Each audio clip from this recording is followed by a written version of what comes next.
La Cour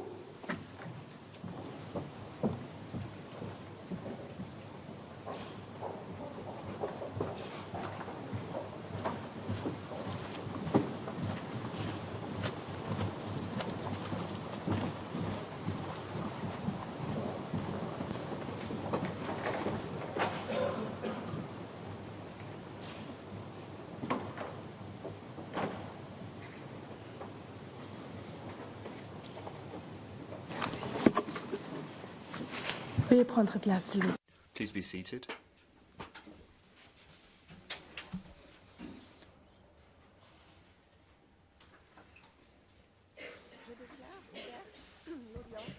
I declare open the public hearing on the admissibility and merits in the case AM against France. The application was lodged with the court under Article 34 of the Convention by the applicant, an Algerian national, on 12th March 2018. The application was allocated to the fifth section of the court, pursuant to Rule 52, paragraph 1 of the Rules of the Court. The application was communicated to the government on the 26th of April 2018. The respondent government are represented by their agent, Mr. Alabrune, Director for Legal Affairs at the Ministry for Europe and Foreign Affairs, assisted by Ms. Merlot, co-agent, and Ms. Leblond, Ms. Dumont, and Ms. Desmaisons, advisors.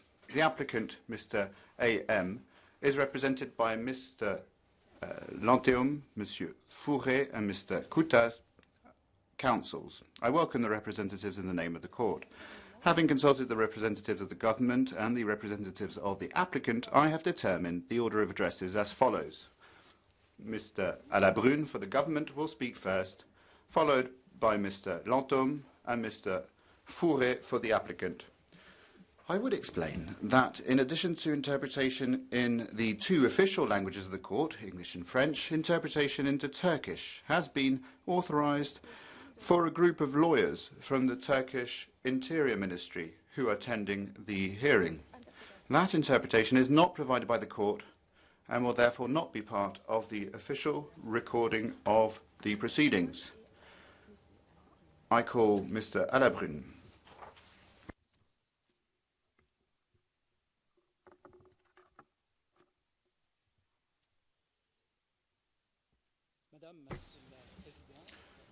Madam President, honourable judges, the present case can be placed in a sensitive context, that of combating terrorism. That is a very real threat today for many Council of Europe member states, and it is particularly for France, a country often the target of terrorist attacks, such as the one in Strasbourg last month. This court has consistently reiterated its profound awareness of counter-terrorism-related issues and difficulties, and the difficulties experienced by states when protecting their people. Still, these issues have no bearing on the absolute prohibition of torture and inhuman or degrading treatment. And that is why, in this case, this court will assess the risk for the applicant who has committed acts of terrorism in the past of being subjected to such treatment were he to be sent back to his country of origin. And your court must make this determination according to the rigorous criteria established in its case law.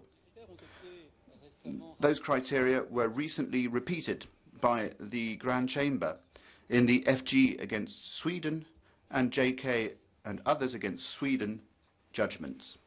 First, the court finds that the risk of treatment contrary to Article 3 can stem from a general situation of violence, from a personal characteristic of the applicant, or from a combination of the two. Next, it is incumbent upon the applicant to substantiate allegations distinguishing his or her situation from the general perils in the country of destination. Finally, the requirement is relaxed when an applicant alleges that he or she is a member of a group systematically exposed to a practice of ill treatment. Indeed, it is enough in that case to establish the existence of the practice in question and his or her membership of the group concerned. Thus, in the present case, the issue is not whether, upon returning to Algeria, the applicant risks being placed under surveillance, being placed under arrest, being interviewed, nor even being convicted by the Algerian authorities. Those risks do not per se violate the convention, as your court said in the X against Sweden judgment of the 9th of January 2018 and the X against the Netherlands judgment of the 10th of July 2018. A finding of a violation can only arise if the applicant, if he would be sent back to Algeria, ran the real risk of torture, inhuman or degrading treatment. The government, therefore, does not challenge the fundamental nature of Article 3 of the Convention and the fact that it suffers no exceptions. This government needs only strictly apply its well-established case law in this field. But this government will show that the situation in Algeria has improved since the findings of the court in the MA against France 1st of February 2018 judgment. Thus, persons suspected of or convicted for terrorism are not a group systematically exposed to ill treatment. The government will demonstrate that the applicant has in no respect substantiated the existence of a real personal risk for him. Now, if the court were to find that deporting the applicant violates Article 3, even though individuals linked to terrorism are not systematically exposed to torture in Algeria, and if the applicant has not given specific information on a risk specific to him, well, that would mean that from now on, the general presumption is that all Algerians with links to terrorism run the risk of inhuman or degrading treatment in Algeria. And that general presumption would preclude sending any of these individuals back to Algeria without them having to show that there's a real, concrete and personal risk involved.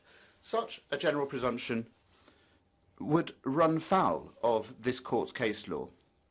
And of course, it would have a very detrimental impact on in security terms and in practical terms. In security terms first, that would mean keeping in our country for prolonged periods of time individuals considered dangerous.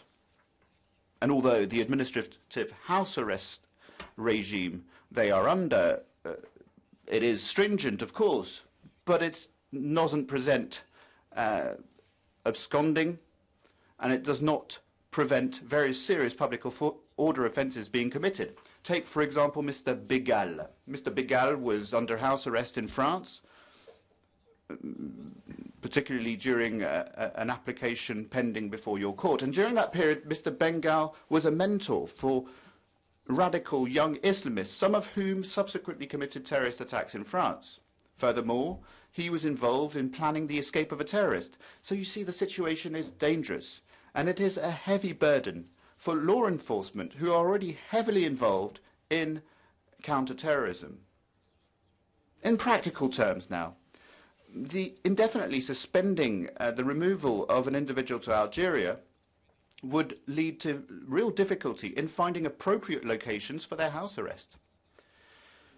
President, honourable judges, before I go into more detail on the merits of this application, I would like to answer the questions raised by your court about the admissibility. The applicant alleges that an asylum request is not an effective and adequate remedy for individuals convicted of terrorism offences, which is his case.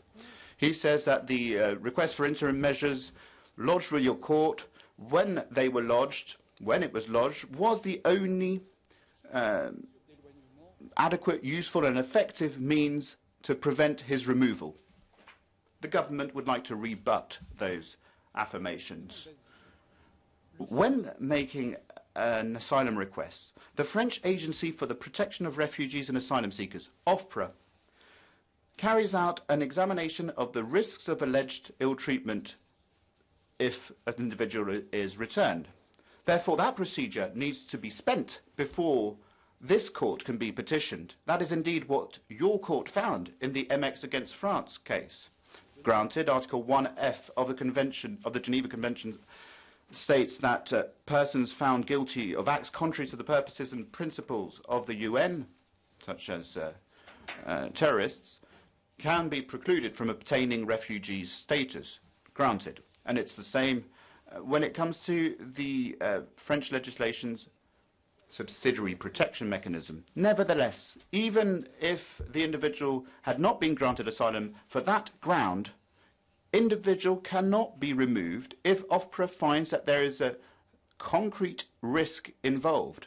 Indeed, Article 512.3 of the Code regulating the entry and residence of aliens and asylum seekers prohibits deportation of an alien to a country if the alien or foreigner involved can prove that he would run the risks of treatment contrary to Article 3 of the European Convention on Human Rights. I should state, too, that lodging an asylum request with OFPRA has a suspensive effect on deportation, pursuant to Article 743.4 of the Code regulating the entry and residence of aliens and asylum seekers. The person who lodges such a request is granted leave to remain in France until there is notification of OFPRA's decision. It therefore follows that an asylum request with OFPRA is an effective remedy. Consequently, the applicant should have exhausted that remedy before petitioning this court. Now, it's true, according to the case law, exceptional circumstances do provide for an exception to the rule of exhaustion of remedies when the application is lodged with your court. However, the government finds here that those exceptional circumstances do not apply to the present case and that there should be no flexibility here. The applicant indeed purposefully chose to apply for interim measures with the European Court of Human Rights before applying to OFPRA, disregarding the domestic remedy open to him. He therefore was skirting the procedural rules of your court and circumventing the principle of subsidiarity. Faced with those arguments, the applicant alleges that he did not know he could apply for asylum when he was in detention. He said that if he had known, he would have applied for asylum because it would have automatically suspended his removal. That argument does not hold water. The government would like to recall that the applicant, from the moment he applied for interim measures, was assisted by a lawyer specialised in the law of aliens. In view of this, the court cannot but find that the applicant petitioned your court prematurely, violating the subsidiarity principle. The application, therefore, should be declared inadmissible for non-exhaustion of domestic remedies pursuant to Article 35, paragraph 1 of the Convention. Alternatively, if your court were not to find an inadmissibility here, the French government contends that the application should be rejected because there is no violation of Article 3 of the Convention. I began these pleadings by saying that this court must, according to well-established case law, make a determination by focusing on the foreseeable consequences of the removal of the applicant in view of the general situation in the country involved and the personal characteristics of the applicant. Turning first to the general situation prevailing in Algeria. In his observations, the applicant relies essentially on the situation the court relied on in the Daoudi against France, 3rd of December 2009 Chamber judgment, and the MA against France, 1st of February 2018 Chamber judgment. In the latter judgment, the court had considered that the situation in Algeria was concerning.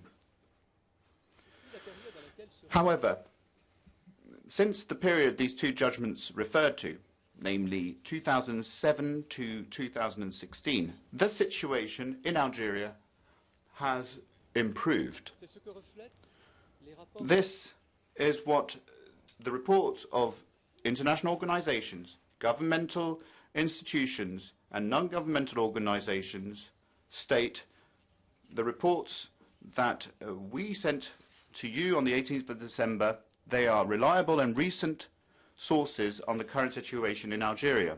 Those documents show that it cannot be said that persons with a link to terrorism are systematically exposed to a risk of ill treatment in Algeria.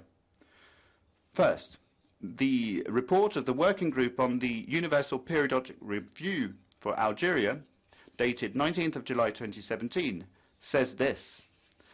The report no longer voices concerns about reports of torture or inhuman or degrading treatment, even though Sweden had expressed that concern in the previous report in 2012. Furthermore, the 2017-2018 Amnesty International report, although it highlights several issues related to human rights in Algeria, issues related to freedom of expression, of assembly, of association, that report does not mention a single report of torture, contrary to the previous years. Furthermore, in the US State Department's 2017 report on Algeria, the department introduces the main issues related to human rights protection in Algeria, but does no longer mention, contrary to 2016, the problem of torture. The report explains that the Algerian government or authorities have taken steps to investigate, prosecute, or punish public officials who have committed violations. Furthermore, the report recalls that the Algerian law prohibits torture and prescribes prison sentences of between 10 and 20 years for government agents found guilty of torture. It says that in 2016 there were 28 prosecutions on allegations of abusive treatment by police officers, and there were 2 convictions. And in 2017, the report underscores that there were no reports of convictions or prosecutions. Finally, the 2017 International Red Cross Committee report says this. The committee visited places of detention according to its usual procedures in order to monitor the treatment and living conditions of detainees.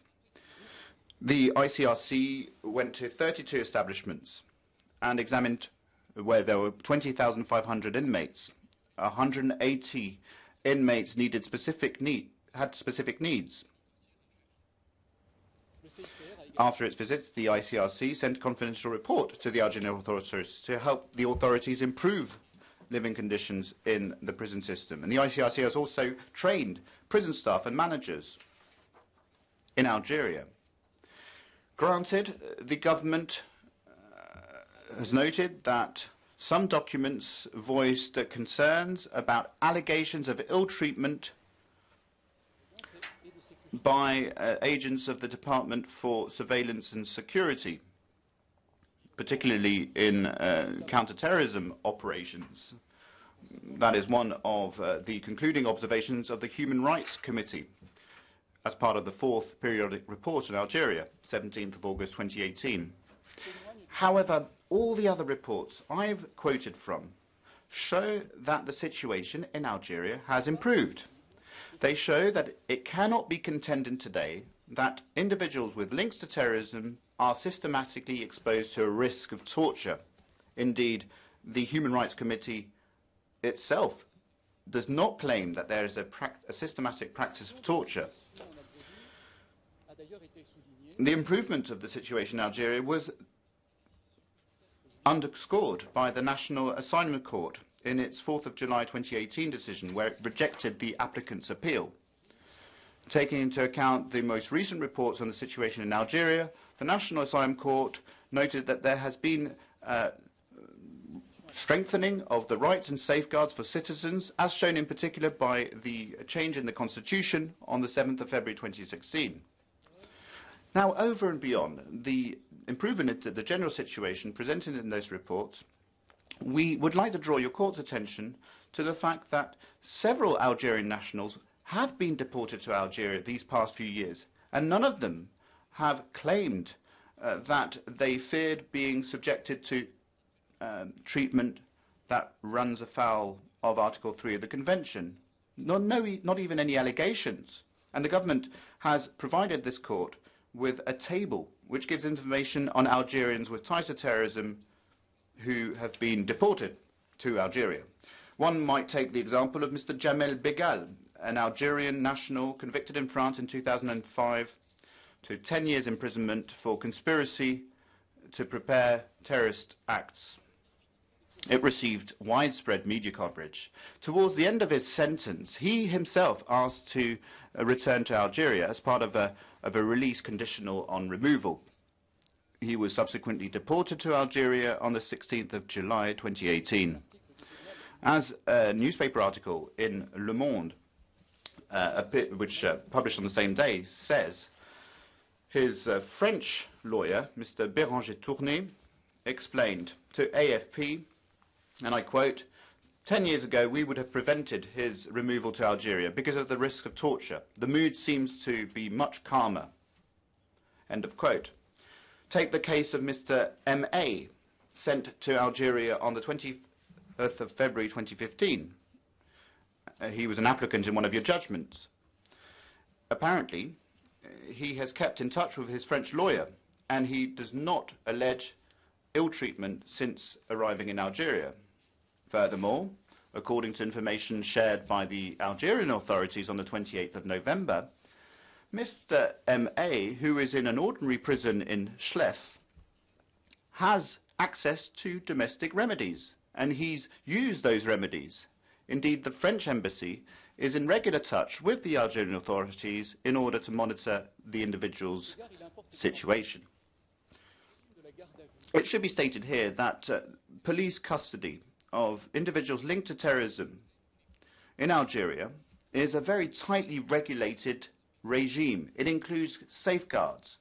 The reports from various non-governmental organisations referred to by the applicant mention 12 days of police custody, but that is the maximum.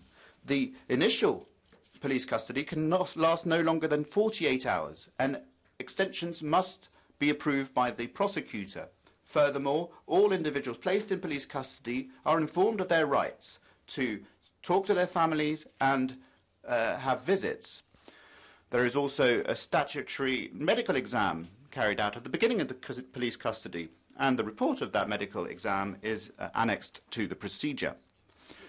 Finally, as shown in the document sent to your court on the 18th of December, other countries such as Spain, the Netherlands, have removed Algerian nationals with links to terrorism without the Algerians in question alleging a violation of Article 3 of the Convention, according to the information we have. Therefore, all of these aspects show that the situation in Algeria has improved since the findings of your court in the MA judgment. Consequently, it cannot be stated that individuals with ties to terrorism are systematically exposed to a risk of torture. The applicant cannot, therefore, allege that he is a member of a group which is systematically exposed to treatment contrary to Article 3. Consequently, he must now substantiate the personal risk he runs to make a distinction between his personal situation and the general peril in Algeria. So we turn now to his specific circumstances. Now, the applicant, in his observations, relies essentially on Daoudi against France and MA against France. He merely relies on the fact that his conviction by the Paris criminal court decision convicting him on the 25th September 2015 was a public conviction, and that he says that the authorities in Algeria necessarily knew. He also says that his case received widespread media coverage in France and in Algeria. And finally, the applicant indicates that, and without giving precise evidence on this, that he is wanted by Algerian authorities because he has ties with Algerians linked to terrorism. However, the applicant does not prove that he runs a very personal risk of Article 3 treatment. It should be said, on the other hand, that the competent French authorities did a meticulous analysis of the applicant's situation, applying the principles of your court, OFPRA, the National Asylum Court, the administrative courts, all assessed the allegations made by the applicant. And they also considered, in thoroughly reasoned decisions, that without real and concrete evidence, the applicant could not substantiate the risk, the personal risk. In a decision dated 4th of July 2018, in which your court rejected, in which the National Asylum Court, I beg your pardon, rejected the subsidiary protection request by the applicant, considered that the testimony he relied on was dubious. The National Asylum Court also said that the fact that the applicant was linked to judicial proceedings because of links with a dismantled terrorist cell in his hometown was not sufficient evidence to substantiate the risk of ill treatment. It should also be said that that terrorist cell was dismantled and all the suspects were interviewed, convicted, then freed, and none of them said that they had been subjected to ill treatment during their detention. Similarly, the Lille Administrative Court, in a decision of the 27th of July 2018, found that the applicant was not running a personal, well-founded or real risk of treatments contrary to Article 3 of the Convention. The Lille Court underlined the difference between the situation of the applicant and that of Mr. M.A., which I mentioned previously, insofar as no evidence was shown to say that the individual would be accused of anything by the authorities in Algeria. Thus, by applying the subsidiarity principle, repeated recently by the Grand Chamber in the FG against Sweden judgment, should be applied. And because of that subsidiarity principle, your court can only say that the assessment carried out by the competent French authorities was sufficiently substantiated and adequate based on reliable and objective sources. What are those sources? Well, they are the annual reports of Amnesty International, the 2016 report of the US State Department, the 2017 report by the UK Home Office, and the report of the Working Group on the Universal Periodic Review for Algeria in 2017. The assessment made by the French authorities on the absence of risk of a treatment contrary to Article 3 cannot be refuted by the applicant's arguments, according to which the Algerian authorities knew he had been convicted in France. But even if it's shown that the authorities in Algeria knew that the applicant had been convicted in France, that they had known through the application of the 24th of May 1974 Franco-Algerian Consular Convention mentioned by the applicant, or that they found out through a note verbale sent by the government on the 21st of March 2018, pursuant to the interim measure granted by your court. So even if they knew, it is not decisive in this case. Indeed, as has been shown, individuals with links to terrorism are not systematically at risk of torture in Algeria. Thus, the fact that the authorities in Algeria knew that the applicant had been convicted in France does not per se give rise to a risk of being subjected to treatment contrary to Article 3. And I'd add here that the Algerian authorities have not shown any particular interest in the applicant.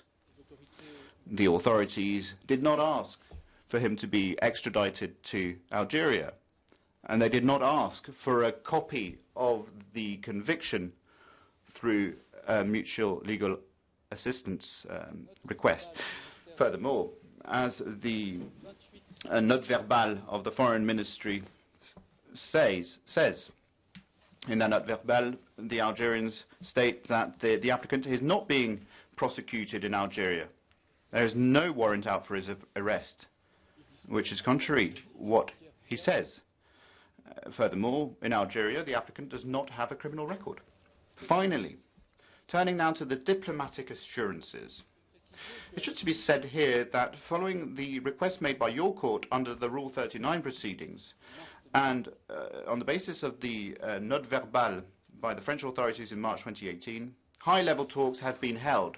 There was, more specifically, an interministerial mission from France, which went to Algeria in September 28 and raised the issue of the applicant's situation. However, these high-level contacts and talks did not lead to formal diplomatic assurances by the Algerian authorities. We are continuing talks with the Algerian authorities. Be that as it may, whatever the outcome, this government would like to draw the court's attention to how difficult it is to obtain assurances. Such a request may be perceived as as calling into question the sovereignty of a state. Granted, as the applicant has said, the French authorities obtained diplomatic assurances from Morocco in the case of Mr. Rafa. However, that was a different situation, because the country was not Algeria, but Morocco. But it was different specifically because the Moroccan authorities had asked for Mr. Rafa's extradition and therefore had a vested interest in his returning to Morocco.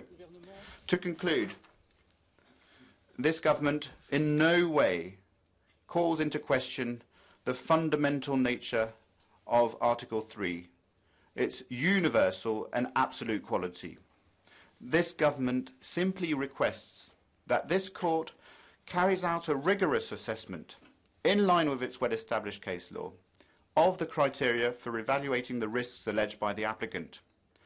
To not do so would, in the absence of evidence, lead to a general presumption that all Algerians convicted of terrorist offences in a state party face inhuman or degrading treatment in Algeria.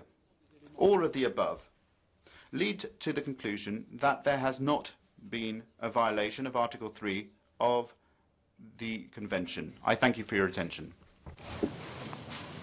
La parole est... I now give the floor to Mr. Lantôme.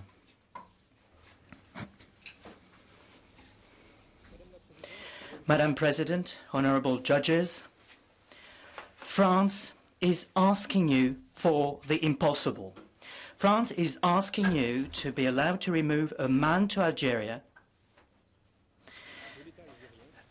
without any guarantees from the Algerian state as regards the way he will be treated when in Algeria. France would like you to accept this removal and to send this man, who will be submitted to degrading treatment, without bearing any diplomatic costs for France. But it is certain that France is fully aware that nothing has changed in Algeria, or very little, since the Daoudi judgment in 2009, Aimé judgment in 2018, following which France was sanctioned for having disregarded Article 3 of the Convention when it handed down removal orders against Algerian nationals convicted for terrorist-related offences. For this type of individuals, international organisations, report after report, continue to highlight human rights violations taking place in Algeria. But there we are. France does not want to embarrass this friendly country with which it shares a troubled history. It does not want, as suggested by the court, to ask Algeria for precise guarantees, i.e. concrete guarantees, to ensure that Algerian nationals deported to Algeria are not ill-treated. The President of the French Republic, Mr. Emmanuel Macron, has taken the floor before you on the 31st of October 2017, and he said, and I quote, "To uphold human rights is a fight, including for a country such as France, which is deeply attached to them. Yes, vindicating human rights is a fight, and this fight should not remain theoretical, but it should also be waged in the diplomatic arena. And it is because France refuses to wage it with Algeria that it makes you, European judges, who must guarantee the respect of the rights of the Convention, in other words, the referees of a debate which in reality finds its origin in the difficult relationships between two states, because France wants to avoid hurting the feelings of Algeria by requesting guarantees, such as the ones requested from Morocco in ES in 2018, such as the ones requested by the UK to Jordan in autumn 2012. It would rather run the risk of deporting the applicant to Algeria without being certain that he won't be the victim of inhuman and degrading treatments. To put it in a nutshell, a man's safety, his physical integrity are sacrificed on the altar of diplomatic relations. And this is, of course, unacceptable. You have addressed it on many occasions. Prohibition of torture is absolute and cannot be waived. Nothing justifies tormenting a human being, subjecting him to violence, cruelty, humiliations, not even when this human being has been involved in a terrorist case for which, let's recall it, once again, he has already served a long prison sentence. States governed by the rule of law are different from dictatorships precisely because they banned barbaric acts from their practice. The answer to terrorism, which is necessary, can only be in compliance with the law and in conformity with the principles that make us who we are. AM against France includes a specific issue which we can sum up as follows. In matters related to removal of aliens convicted for terrorist-related offences, does the absolute protection under Article 3 oblige state parties to obtain specific guarantees from the state of destination when general sources of information highlight the existence in that country of practices contrary to this article, i.e. Article 3 of the Convention.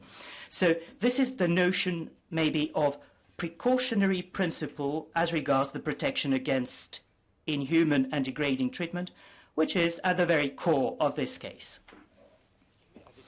And we wish to state very strongly here that the situation of human rights in Algeria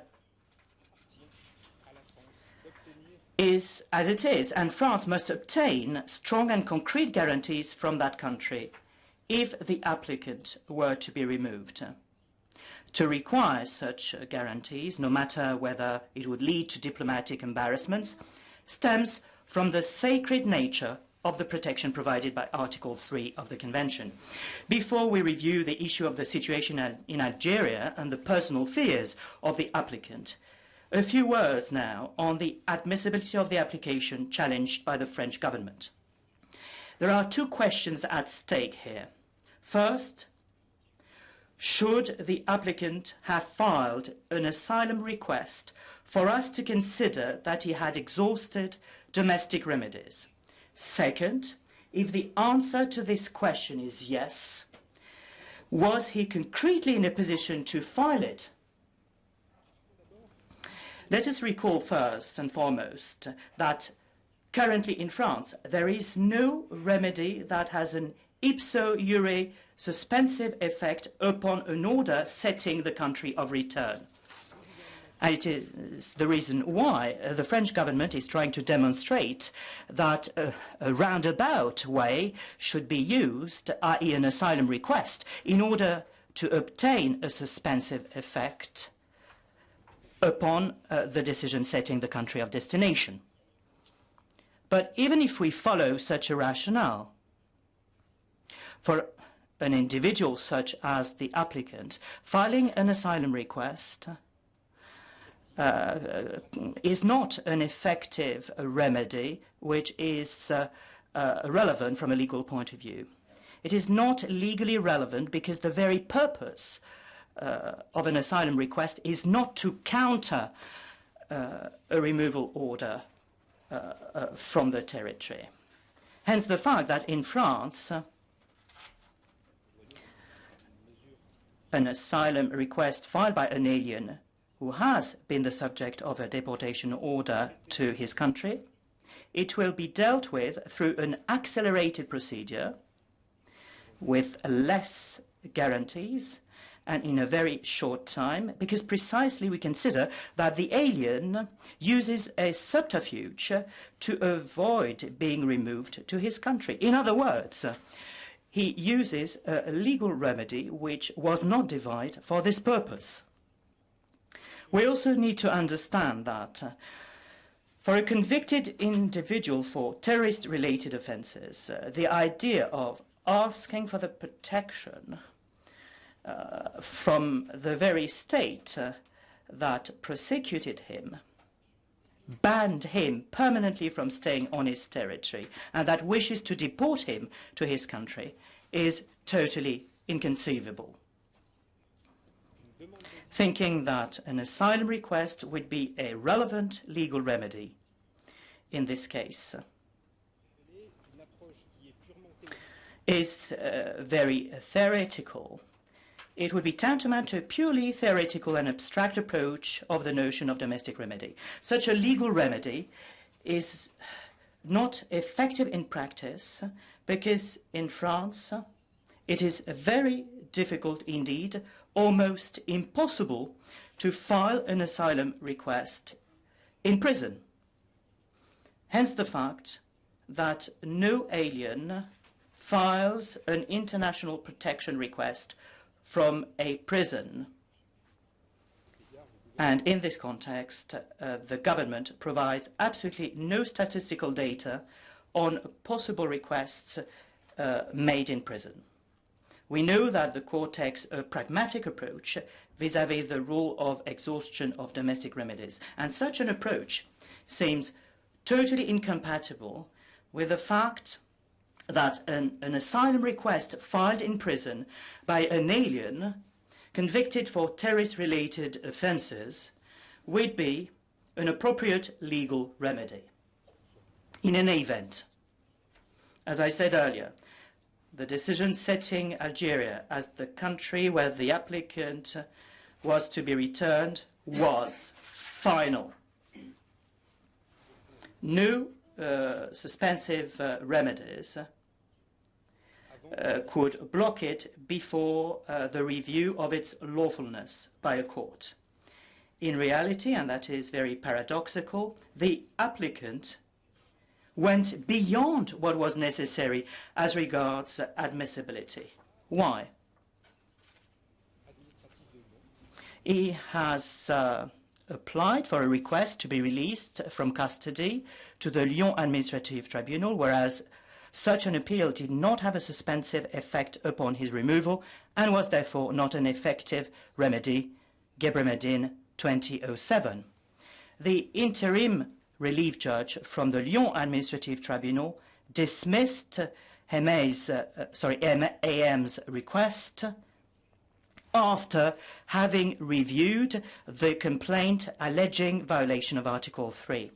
It is only after this judicial decision that the applicant applied to the court for an interim measure. He therefore exhausted domestic remedies and his application was therefore perfectly admissible. Madam President, honourable judges, now we deal with the issue of the situation in Algeria and the applicant's personal fears. And on this item, I would like to give the floor, Madam President, to my colleague, Maître Fouret.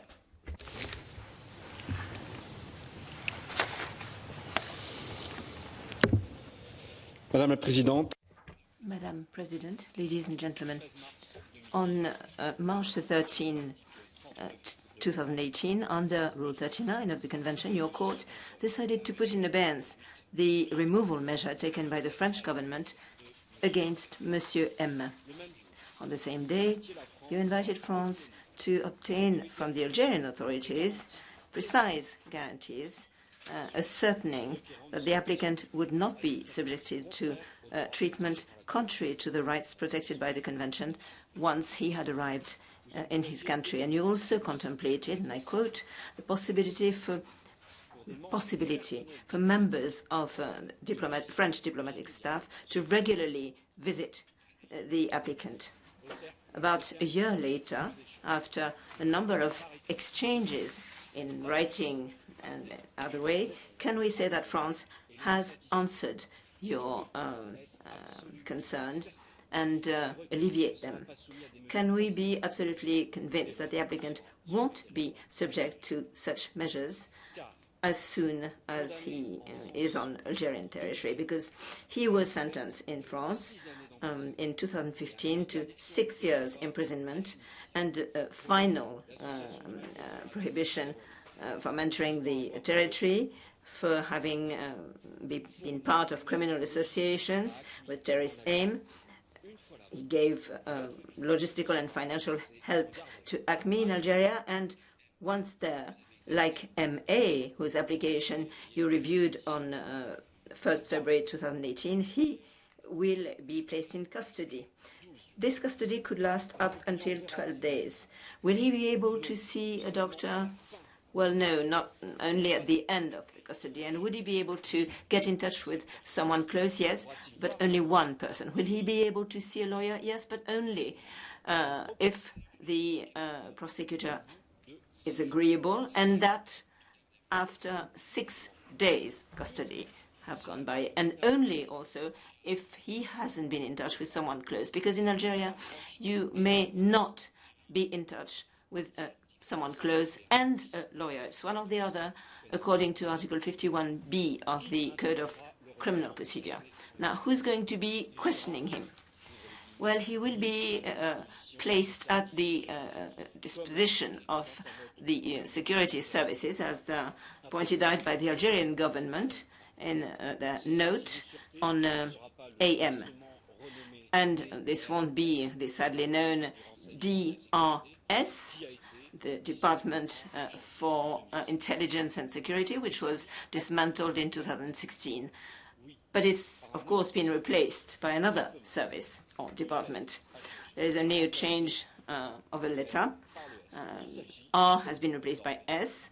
We are now talking about DSS, the Department of Security Services, which answers directly to President Bouteflika. Whereas in a report to the Human Rights Committee with a view to examining the Algerian report, Amnesty International was questioning the effective disappearance of DRS, noting or pointing out that this new service, as we said, answers directly to the president. And we don't know exactly what the new functions of these services are. The removal decree of the head of DRS, certain Mr. Medienne, known also as General Toufik, has not been published, not yet, and we're in 2019. During the procedure before you, has France been in a position to provide from a country with which entertain excellent diplomatic relations and with which exchanges in terms of judicial cooperations are thence of high quality, really serious guarantees? It would appear that not. Yet, as my colleague was saying, your court has been able, through its case law, to provide a sort of guide helping the states to comply with Article 3 of the Convention. Thus, we can ask why France has not been able to obtain guarantees like those provided by the UK to Jordan, guarantees that your court had deemed to be, and I quote, transparent and very precise. Likewise, in your 6 January 2015 judgment, Aswat against the UK, the court deemed that both UK and the US had provided full and special assurances as to the ways in which the applicant would be detained in the US. Transparent, precise, very exhaustive and special. You demand such guarantees from France, in fact. And what we need to know also is whether Algeria has actually taken concrete steps, I quote, concrete steps, as per the words used by you in your AS judgment against France on Morocco. Now, what happened in the last 3 years in Algeria, 2016 being the date of report on which your MA decision relies? First of all, let's deal with a question that you put to both applicants, and we've answered them. The Algerian state, did the Algerian state know of the fact that in France, MM had been sentenced for terrorist-related offences and was in detention? Yes, of course, because as can be seen from texts and agreements between France and Algeria, it is there. And throughout the procedure, France didn't deem it useful to let you know. As the government recalled, a Franco-Algerian agreement of 24th May 1974 stipulates that the Algerian consular authorities are warned, are informed of the imprisonment of their nationals in France and why. And there is also a circular from the Ministry of Justice, 2007, which provides that the consular authorities are informed by the prosecutor when the national is released. Algerian authorities, even before this procedure before you took place, knew of the detention. Since when, why, and at what point he was released. Also, the criminal procedure on Mr. M got quite media coverage, both in France and Algeria. We've seen a number of articles on French and Algerian sites referring to his arrest.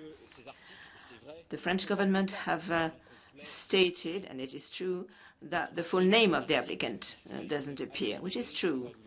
I'm not going to explain how the procedure goes for anonymization.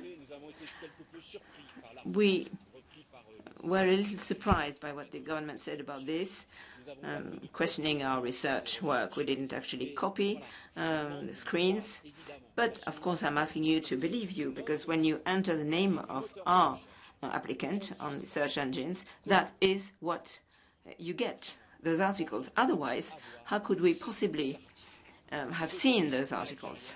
Therefore, the Algerian authorities know the applicant, and obviously they're interested.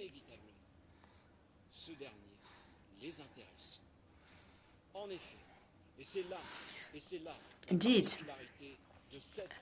and that is what is so special about this case. Mr. M's situation is different. He was sentenced in France, not because of his links with Islamist activists in France, on French territory, but only because in 2012 and 13, up until the time he was arrested, his aim was to support ACME on the Algerian territory. Thus, and you can see this in all the documents we've passed on, he managed to send equipment, clothing, money to ACME. And in the French investigation, it was shown that he was a privileged an accountant and high executive of ACME, still registered on the UN Al-Qaeda sanctions list, and this since 2008. In fact, in the end, he was arrested in 2013 as he was about to leave for Tunisia to then go and fight with ACME in Algeria. He wanted to go via Tunisia, not to be identified or spotted by the Algerian authorities. Thus, Algeria knows what happened, and it is quite obvious that they would want to question and possibly prosecute him. You received a French verbal note on 29th November 2018, saying that this wouldn't be the case. But the content of the document of 18th December last is, at the very least, cryptic. Indeed, Algeria states that Mr. M is not being prosecuted in Algeria, and between brackets, please find appended the criminal record extract. This criminal record extract was prepared on 12th April 2018, which means that France was in touch with Algeria about Mr. M as soon as the removal was suspended, and it's the only document that France has been able to adduce to date. Obviously, a criminal record, which is blank, does not mean that the person is not being prosecuted. There, as I said, this was put in a fairly ambiguous way. Those two notions are, in fact, have nothing to do. The lack of a criminal record does not demonstrate that there are no proceedings underway against him. So you have no proof, in fact, that the applicant is not likely to be prosecuted in Algeria. Whereas, in fact, the French state did have the necessary means to prove it. We've therefore given you proof that Mr. M will be questioned in Algeria, having regard to the facts for which he was sentenced, the people he was in touch with, and also, and that's something which is quite special in this file, because he says so himself in 2013 during various telephone calls with his Algerian correspondents.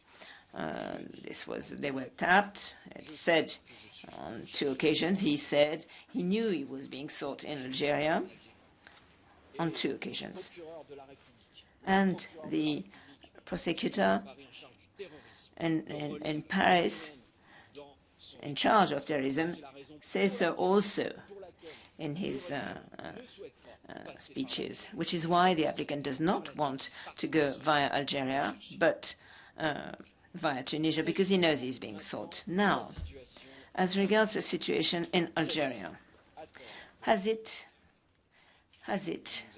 to use the words in one of your questions, has it significantly changed since your judgment or decision of February 2018? Inter alia, you based your decision on Amnesty International reports of 2015 and 16, stating that the Algerian authorities had refused giving access to the country to various bodies and UN experts in the field of human rights, especially those in charge of the fight against torture and the fight against terrorism. 2 years hence, in June 2018, the Algerian League for Human Rights and Euromed Rights In their report, the Committee of Human Rights wrote, and I quote, it is impossible to check whether there have been torture and ill-treatment cases in Algeria, especially in police stations. Custody premises have never been open or accessible to human rights association or civil society organizations. Likewise, the Human Rights Committee had put questions to the Algerian authorities whilst preparing the fourth periodical report, which was submitted on 26 July 2018. Thus, on 11th December 2018, the Algerian authorities were asked whether, and I quote again, whether the police forces still use torture, especially in the framework of the fight against terrorism. End of quote. And the only reply from the Algerian authorities on May the 2nd, 2018, was to quote various constitutional or legal provisions. Likewise, they were asked to state whether the DRS had indeed been dismantled and give the legal basis and tasks of the institution that had replaced it, and there was no reply from the government.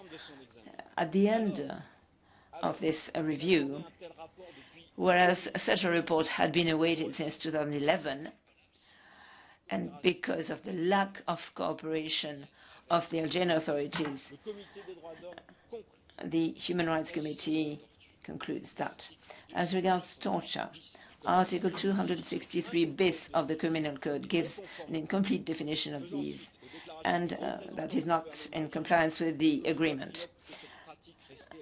Following the statements of the Algerian government representative, the committee takes note of this practice, which still remains, and the committee remains concerned by allegations of torture or ill treatment that would apparently still be used, especially by the new surveillance and security services agent, especially in the framework of the fight against terrorism. So where are these guarantees? The highest echelon of human rights protection organizations are still seeking them. France are very close to the Algerian state. They have on the spot a magistrate.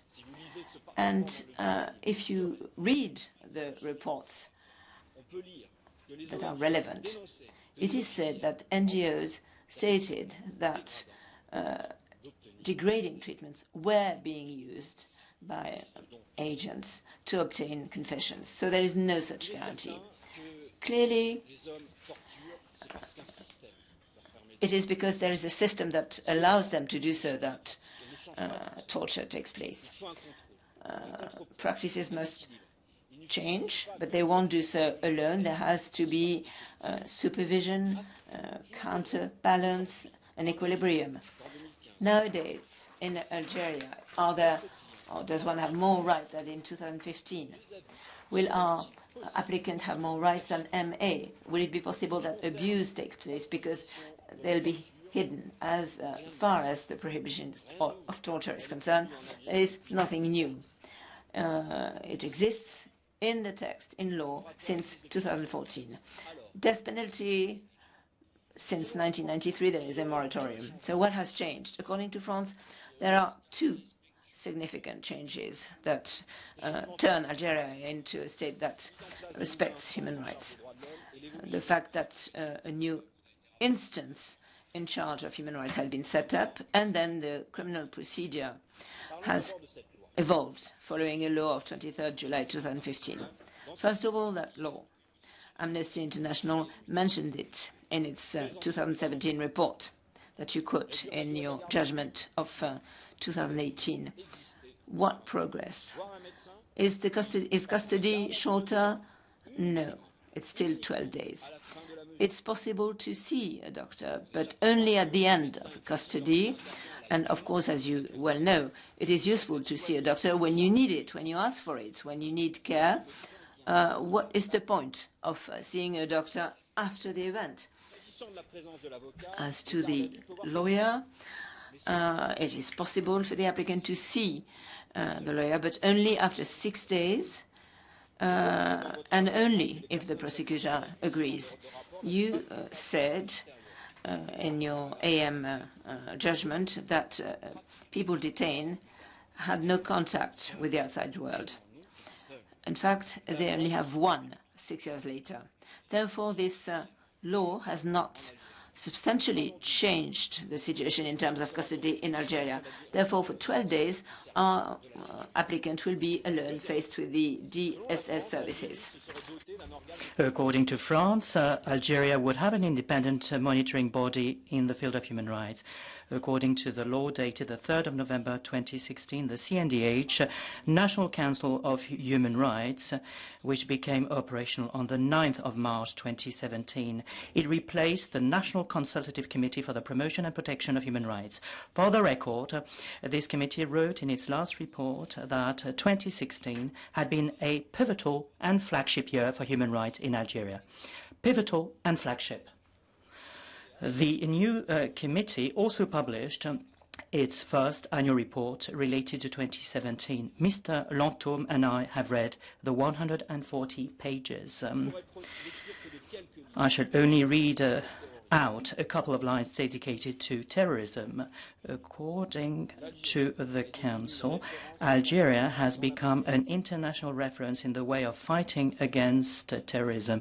An international reference, nothing else. Not a word on the criminal procedure, except, and I quote, to say that the Code of Criminal Procedure provisions are a positive and highly appreciated step. Page 19. Nothing, not a word on ill treatment or on ongoing prosecution. One of the purposes of the committee is to visit custody and detention sites, yet it does not fulfill this task.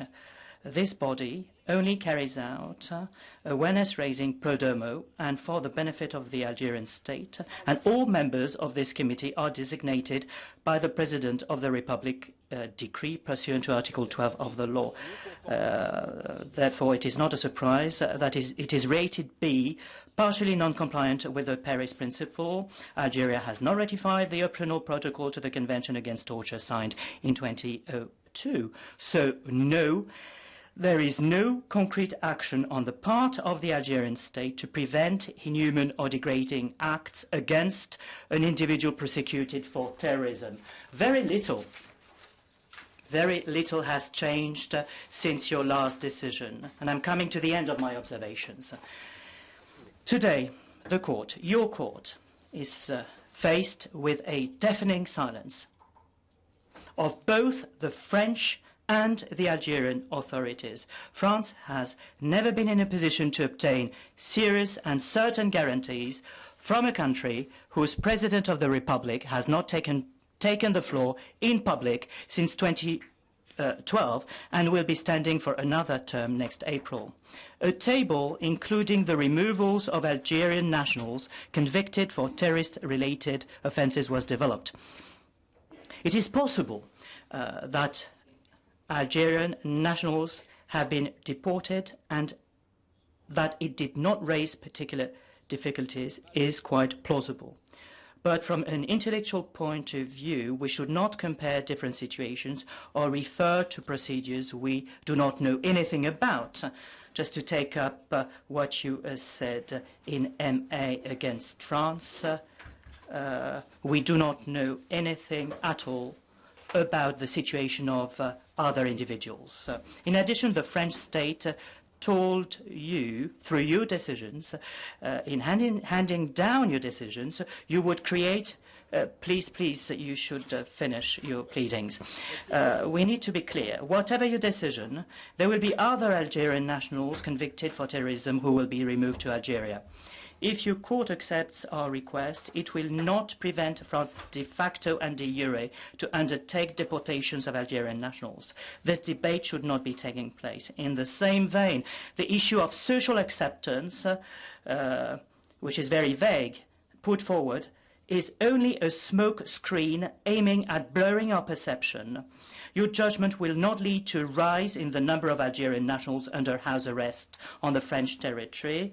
You should only consider the situation of Mr. M in view of what he has done here in Algeria and how the situation has evolved there.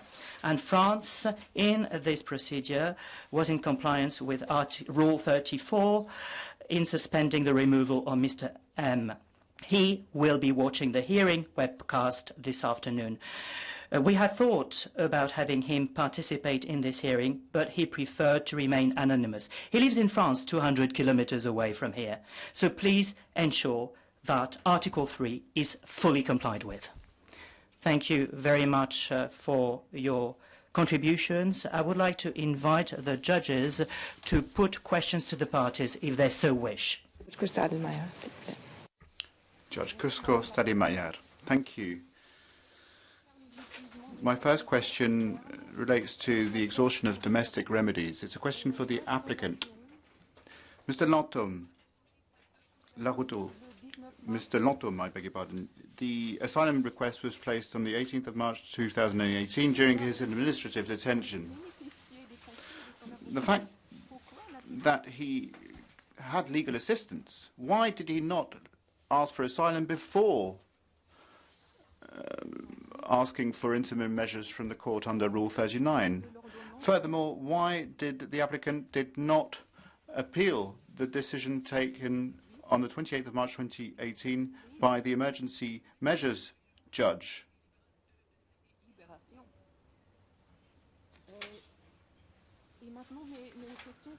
I now have questions about the complaint under Article 3 of the Convention. My question is for both parties. Concerning the general situation in Algeria, is there any evidence showing that individuals with links to terrorism have been subjected in 2017 or 2018 to ill treatment in detention by the Algerian authorities, especially individuals the applicant was in contact with in Algeria at the material time, which led to his conviction? And as to the circumstances of the present case, were there reasons to believe that the applicant is suspected by the Algerian authorities of terrorism offences in Algeria? Is there any reason to believe, any evidence showing that the applicant is currently wanted by the Algerian authorities, and especially the intelligence services, the DSS? And my final question is for the government alone. Which independent institution might visit the applicant if he were to be deprived of liberty in Algeria? Thank you. Judge O'Leary now has the floor. Thank you, Madam President. I have several questions to put on the admissibility and also on the substance. The first two questions I put to the government, and they relate to exhaustion of domestic remedies. The respondents state, does it believe that an asylum request, in a case such as this, where there is an expulsion measure or decision, and the second decision only comes several years later, is it an effective remedy, or is it one remedy among others? Second question, this sharing of competences between the criminal court that examines the complaint but cannot examine it in the light of Article 3 of the Convention on the one hand, and on the other hand the administrative courts that can carry out an assessment but only once the administrative decision setting the country of destination has been taken. Does it not lead to an imbroglio? It seems, practically speaking, to deprive the suspensive effect of the remedy provided for in Article 5132 of the Code on Foreigners and Asylum Seekers. And I ask this question, of course, as a non-French judge. And the final question on exhaustion, it's for the applicants, but of course both parties can answer my questions. is this. It's a question which ties in with what my colleague Judge Kusko Stadma said, and it's the administrative court. The administrative court can stop the why did the applicant did not appeal the decision by the emergency measures judge in front of the Council of State? And if I'm not mistaken, the Council of State, the Conseil d'État, could also have handed down a decision before he was sent back to Algeria. So I have two questions on the substance now. I invite both parties to respond. I'd like to react to what the government said. The emergency judge, OFPRA, the National Asylum Court, the Lille Administrative Court, all took the same decision. Namely, they refused appeals lodged by the applicant because they said that he was not running a risk, wasn't exposed to a risk. The simple question is this: why should this court decide otherwise? Given the principle set out in its case law, and I'd like to quote inter alia, Sardi, judgment JK against Sweden, or even Douardi against France. Why should the court decide otherwise? And I'd like both parties to take position on this. In Douardi against France, the CNDA found that there was a real risk to which the applicant was exposed. That's the difference between those two cases. My final question is, given how powerful search engines are, search engines such as Google, when assessing the case, how should the court, what weight should the court give to the media attention given to the applicant's case? Thank you. Judge Potocki. Thank you, President, and thank you to the parties who, through their pleadings, have given us very rich and interesting information which will feed into our deliberations. Allow me to react quite spontaneously to some of the statements made. First of all, on the admissibility, I must say that I was somewhat surprised by the words used by the applicant's representative, who had a theoretical approach to the remedy of an asylum appeal. Well, theoretically, it's not the purpose. The asylum doesn't have a purpose of preventing detention, but it does serve that purpose anyway. Is it right to say that it's purely theoretical to apply with to OFPRA, when, as the government said, OFPRA carries out an analysis of an Article 3 risk if there was to be deportation? And as is often the case, the risk exists.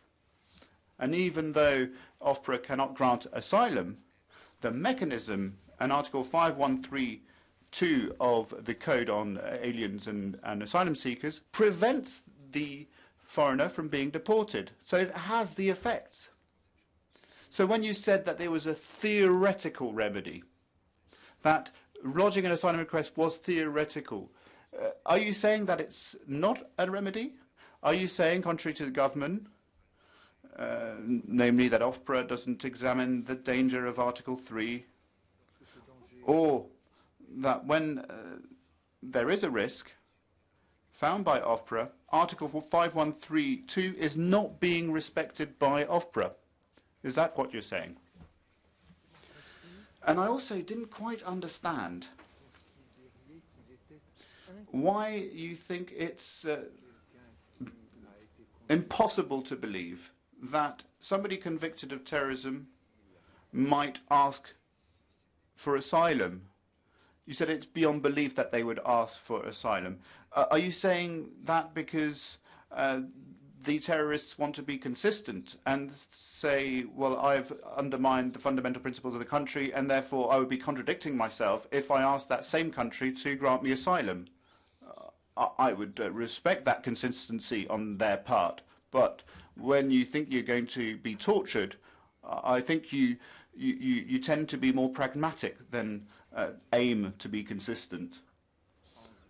And also, I don't see how, once you're in detention, it's much harder to ask for asylum than to petition the Strasbourg court under the Rule 39 proceedings.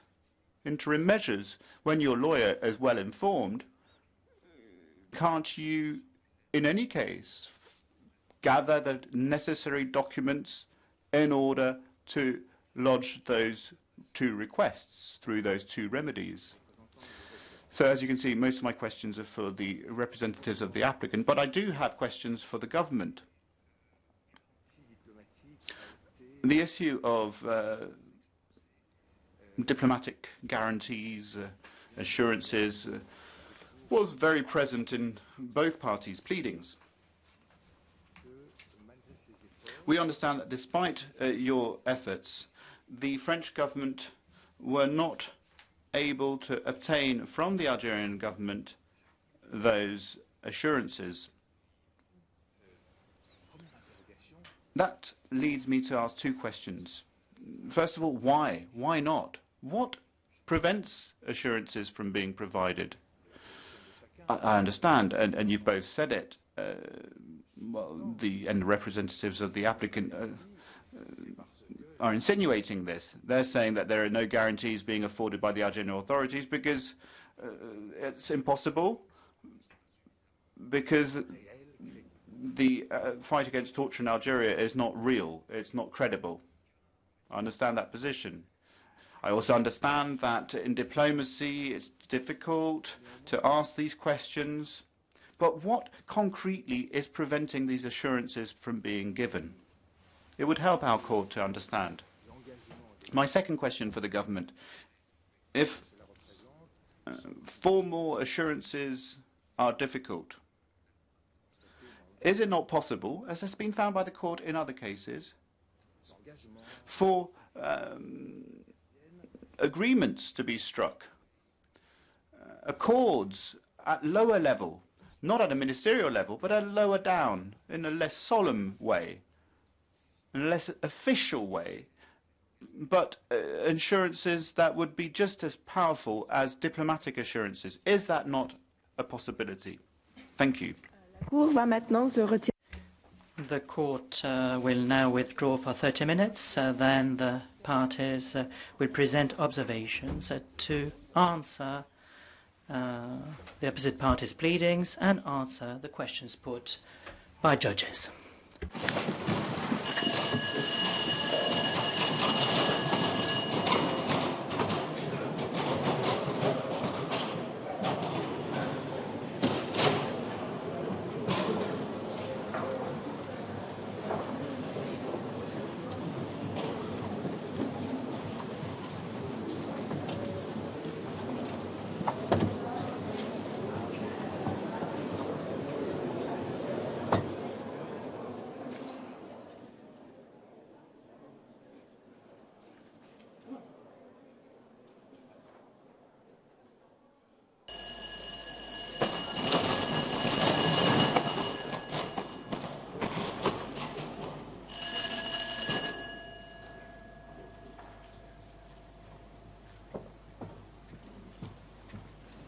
La Cour.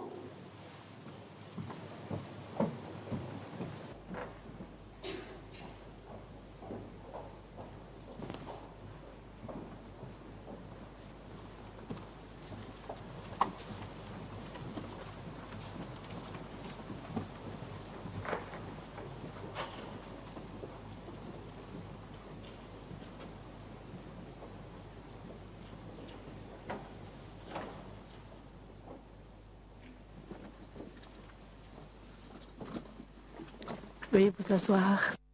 Please be seated. La parole est à Monsieur Alabrune. I give the floor to Monsieur Alabrune. Madam President, ladies and gentlemen, I should like to answer the various questions put to us by the judges, starting with the admissibility point. I'll look also at the merits, which on certain issues will enable me to meet some of the points made by the other party.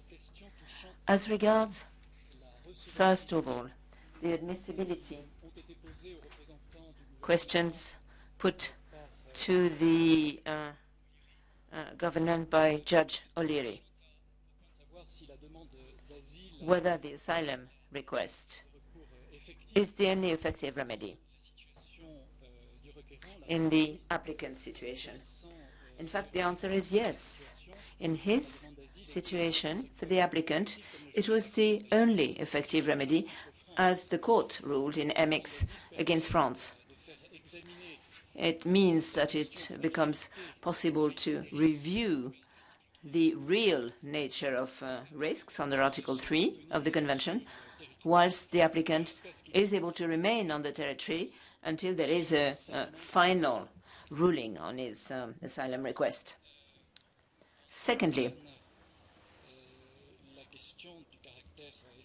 as regards the effective nature of this remedy, including whilst one is detained, I'd like to state that this is by no means an exceptional procedure. It is something that can be done via OFPRA or during a video conference. So it is indeed an effective remedy.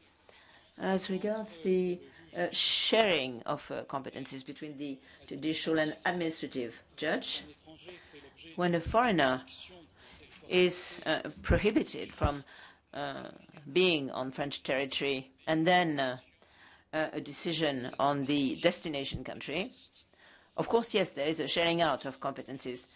However, the review, the assessment of the risk of treatment contrary to Article 3 is exclusively carried out by the administrative judge, and lodging an asylum request, as I recalled, is indeed in that case the effective remedy.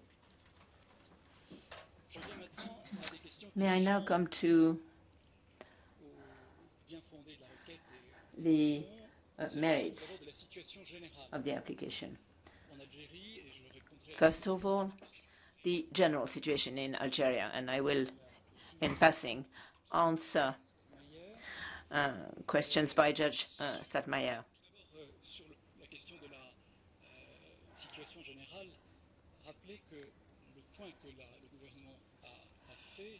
What the government said is that the situation has evolved. There has been a change as compared to what was found in the MA judgment. And to highlight this change, the government relies not just on the State Department report, as stated by the applicant representative, but several of these reports from non-governmental organizations, international organizations, and others. What we mean to say is not that the situation is perfect. There is always room for improvement. We've said that in some documents, ill treatment is alleged, and there may remain a certain level of risk.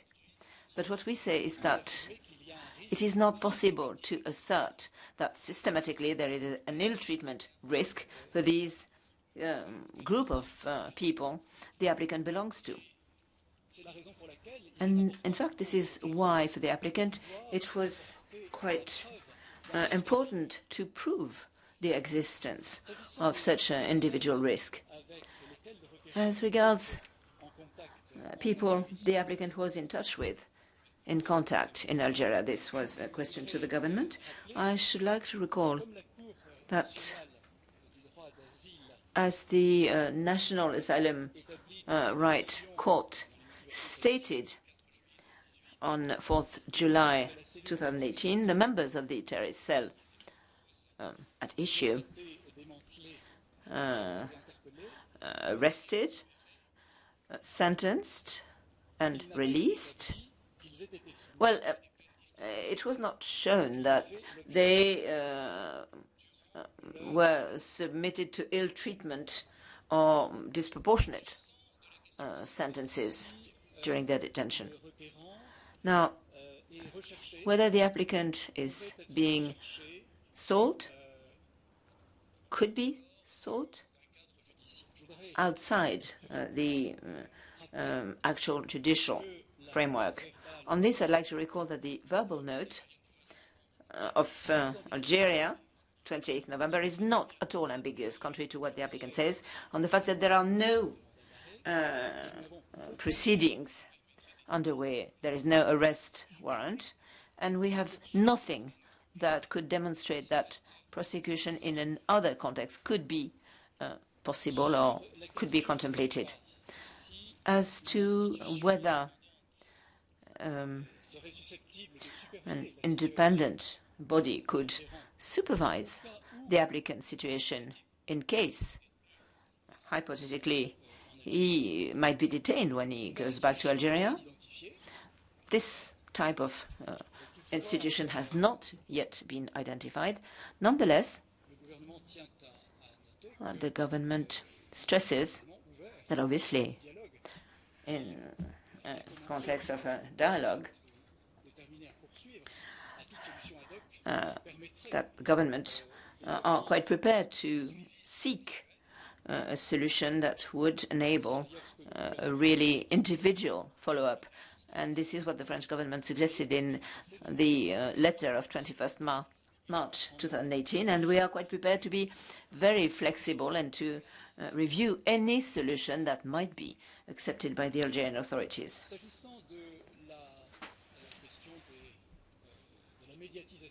About the media coverage, the issue of search engine. There was a question, and the applicant's representatives referred to it. But what I'd like to repeat is that from the government point of view, this is not the prevailing element.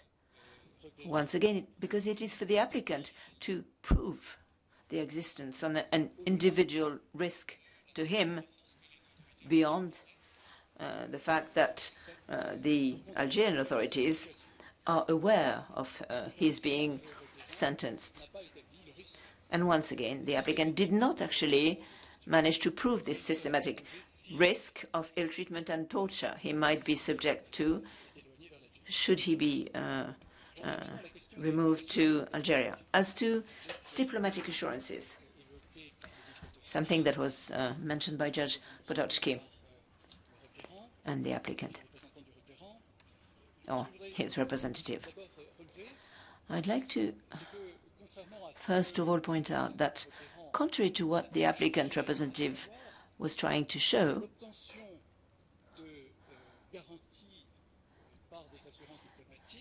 getting assurances through diplomatic insurances or assurances is not a sine qua non or preliminary condition to this removal. A number of principles have been set by the court, and getting diplomatic assurances is not amongst the principles recalled recently by the Grand Chamber as a preliminary requirement.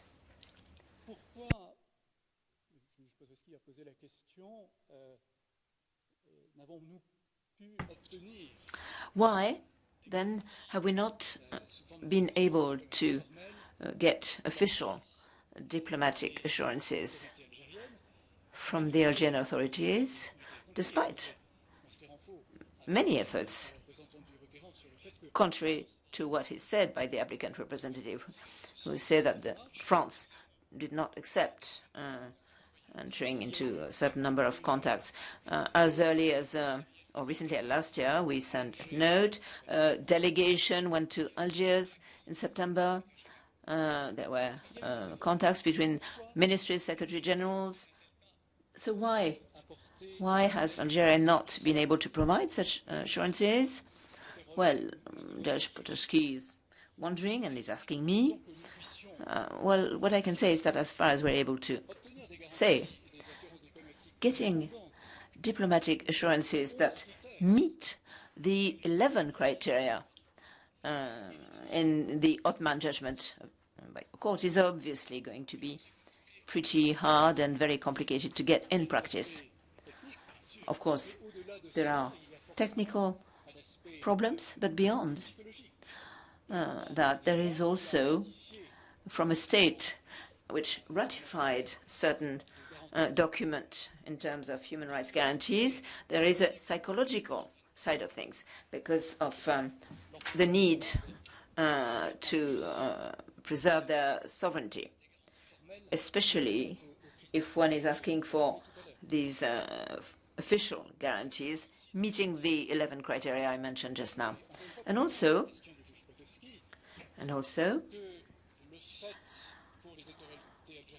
for the Algerian authorities to accept that certain Algerian nationals might be treated differently to other Algerian nationals detained was one of the problems, I think, encountered in the Algerian authorities' reactions. Now, Judge Potowski, you were asking whether it might be contemplated to organize a more informal and flexible system to the one that so far was demanded by your court. Obviously, France is quite prepared to explore the possibilities, but we'd like to draw attention to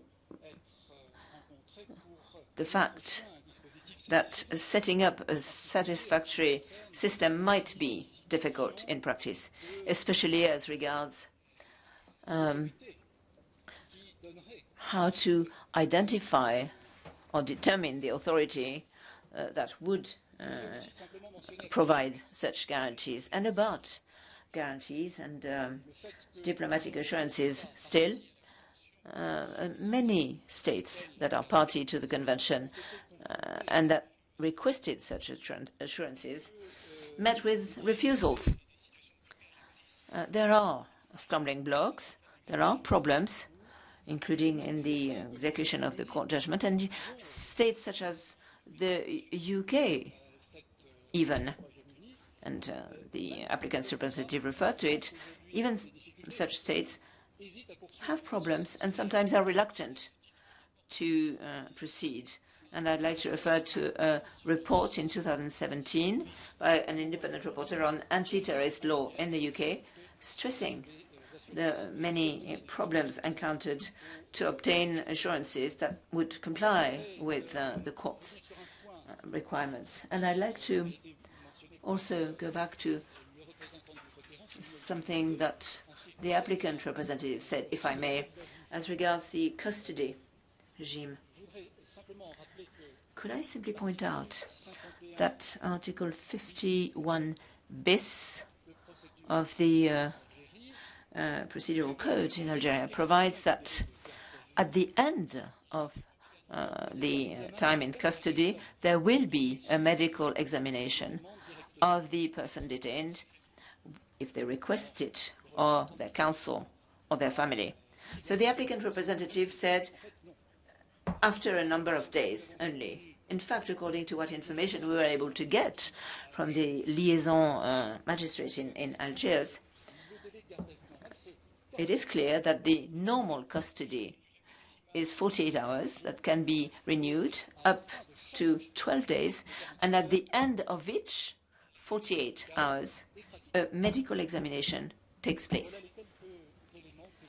These are the few points I wanted to make in reply to your questions. Thank you. I give the floor to the representatives of the applicant. Madam President, honorable judges, I'd like to make three observations before I tackle the questions put by the judges. Are we talking about the same thing? I'm not sure. Why? Because I heard the representative of the government who said that there was no element to demonstrate that there would be systematic inhuman and degrading treatments for people convicted of terrorism-related offences in Algeria. We have never said the opposite. That is not the question. It is certain that all people convicted for terrorism who are removed to Algeria are not subject to torture or inhuman or degrading treatments. That is not the question. The problem is that there is a risk. And I'd like to refer to your case law. The question at stake is to know whether this risk is serious or not. In view of the general information we have, in view of what the applicant says about his own situation, the precautionary principle related to Article 3 is important, and therefore you should suspend removal. Another sentence is important.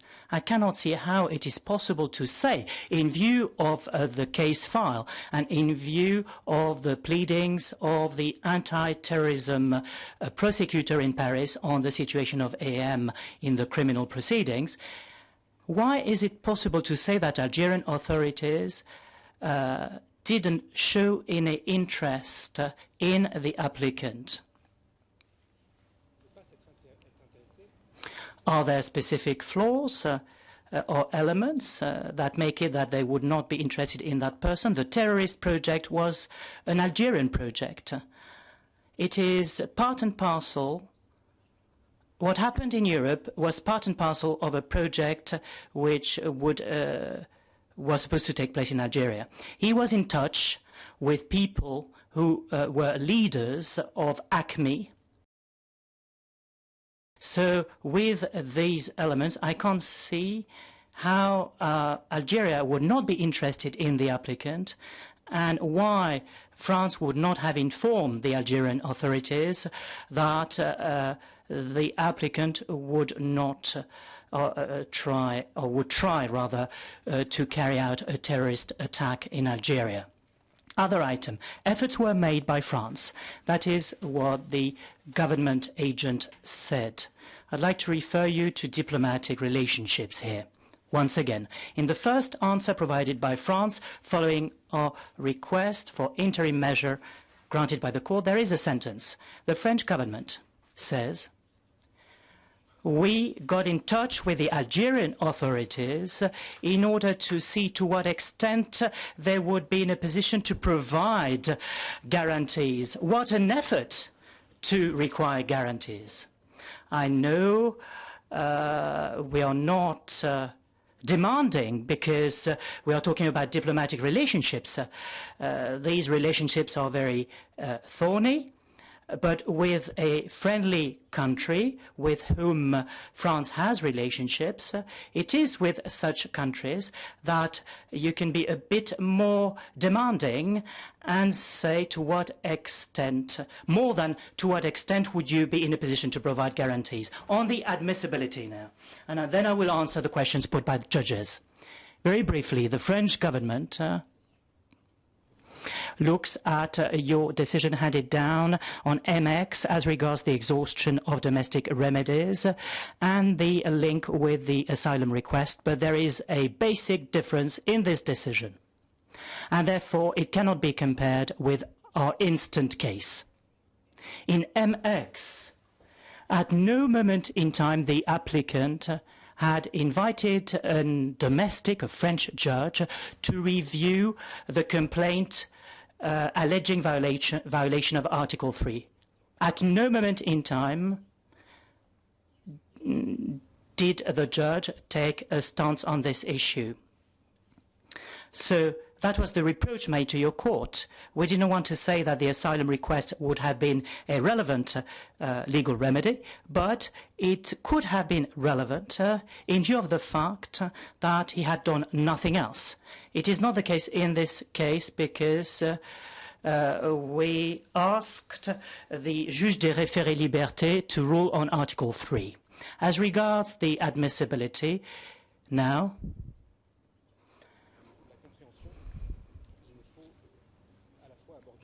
I will tackle the issues put by the judge, Stallmeyer, O'Leary and Potoczky. I'd like to recall you something. We are not the lawyers of the applicant in the criminal proceedings. A lawyer in 2015 looked after him. We met his counsel, and she asked for our help when she had to deal with the order setting the country of destination. So it's quite complicated to review the relevance of a remedy in this case. We were not in a position to counsel him, to advise him on the various modalities which would avoid his removal to Algeria, since there had not been any decisions of removal at the time. Now, prisons. We have no figures because there aren't any figures, or because they are telling as regards the asylum requests made in prison. So concretely, the alien who wants to seek asylum has to write to the prefect to be sent the OFPRA file. It is the rule of personal representation before the prefect. But here it was impossible. So the prefect in this case sent him the asylum file. He had to write it in French, in the French language. The applicant is an Arab-speaking individual, and then he sent back, or he should have sent back the file to OFPRA. But there was a very short period of time. The decision of the administrative judge was handed down on the 12th of March, and he would have been placed on a plane on the 15th of March, on the 14th of March. So he could not possibly fill in the file and send it back to OFPRA. It is not something that can be done by a lawyer. That is the major difference. Refer the court and ask for an interim measure is simpler for a lawyer than filing an asylum request on behalf of an alien who is in prison. So that's a major difference. Why no appeal was lodged before the Conseil d'État after the decision handed down by the Appeal Court of Lyon? The order by the Juge des Référés was handed down on the 12th of March. In the French law, we have 15 days to appeal. And very theoretically, the Conseil d'État has to rule within 2 weeks as well, 15 days. We could have lodged an appeal in the very short period of time we had, but the Conseil d'État would never have been in a position to hand down a decision before the applicant was removed. And I'd like to insist on this item. It is at that moment in time for us the only possible option, i.e. to ask for an interim measure to your court. When I say, Judge Potoczky, that there is an inconceivable aspect, when I said that it is inconceivable to ask for a detainee to request asylum. I'm not talking about OFPRA of CNDA. There are discrepancies between their views and the views of the court, but they are the competent bodies in the field of asylum.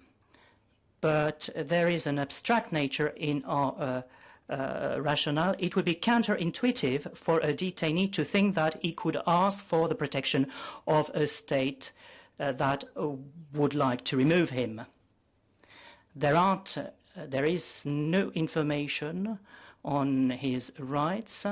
The applicant filed an asylum request when he was in Lesquin detention center, because there associations explain that despite his profile, despite his criminal conviction, he is entitled, because he could be submitted to inhuman and degrading treatment, he can actually file an asylum request. Last item now on the fears in the event of a removal.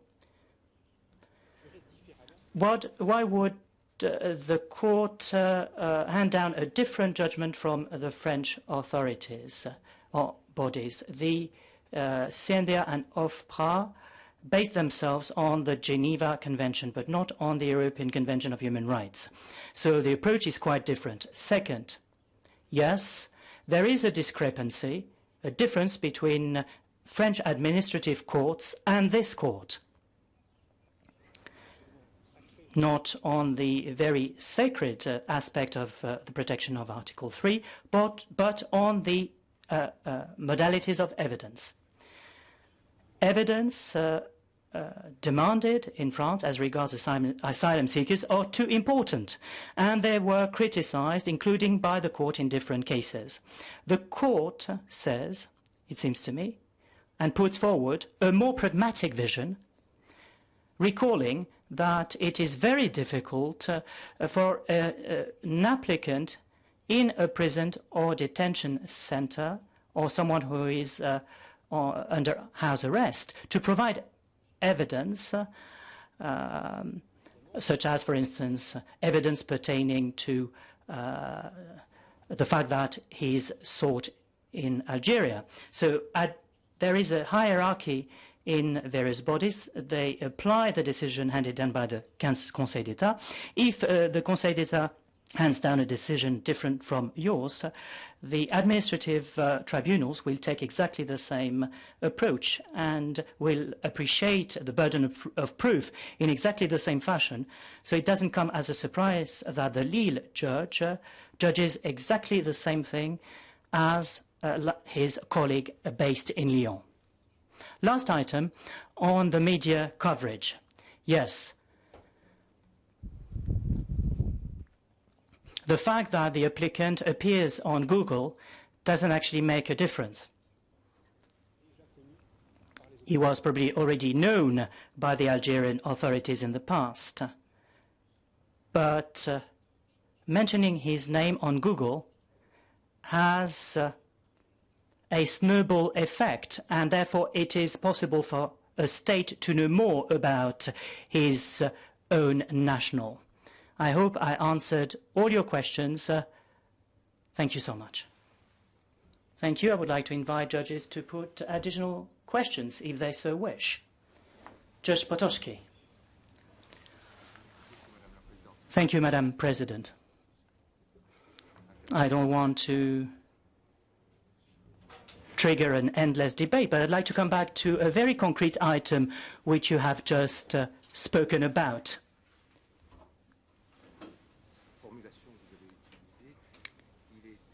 You said that it's difficult to provide evidence related to violation of Article 3 when you are in a prison cell. Yes, you have less access to the external world, but since release, has the applicant provided more evidence which he would not have been in a position to provide had he still been in a prison cell? Well, very briefly, no. No.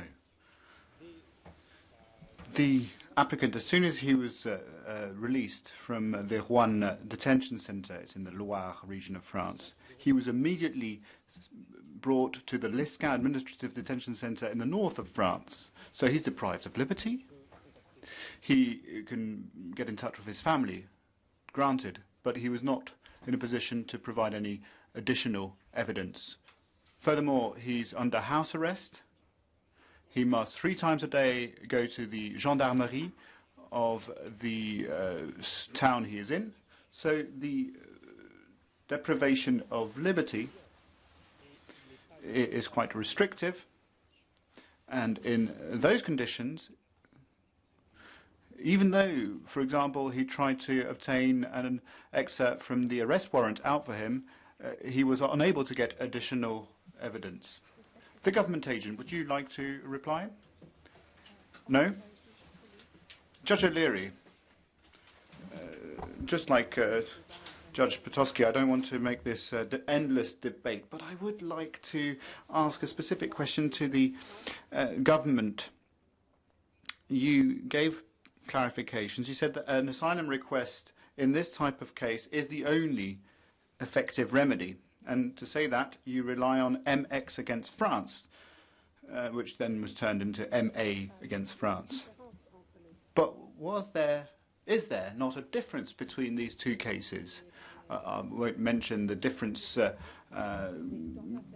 given by the applicant's representatives, but in MX against France, there was a decision, a ban, no leave to remain, but there was no official decision setting the destination country, and therefore it made administrative courts unable to step in.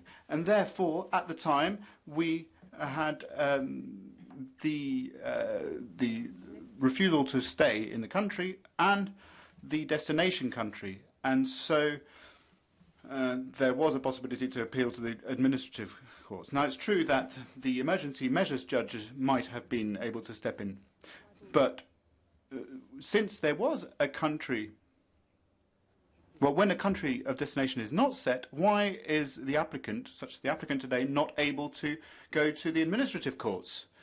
If you'll allow me 60 seconds to double check. Thank you.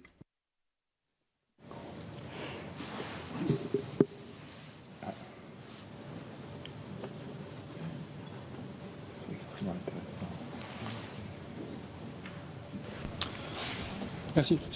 Thank you. Thank you for your patience. What I would say is this. The appeal before the administrative courts is a remedy that exists, but does not have full suspensive effect. The remedy which has full legal suspensive effect is the asylum request and the appeal with OFPRA. That is my answer. Thank you very much. We have now reached the end of the hearing. I'd like to thank the parties who have assisted the court in their pleadings and their answers to the court's questions. The court will now deliberate on the admissibility and the merits. The judgment will be handed, or decision will be handed down later. The parties will be informed of the date.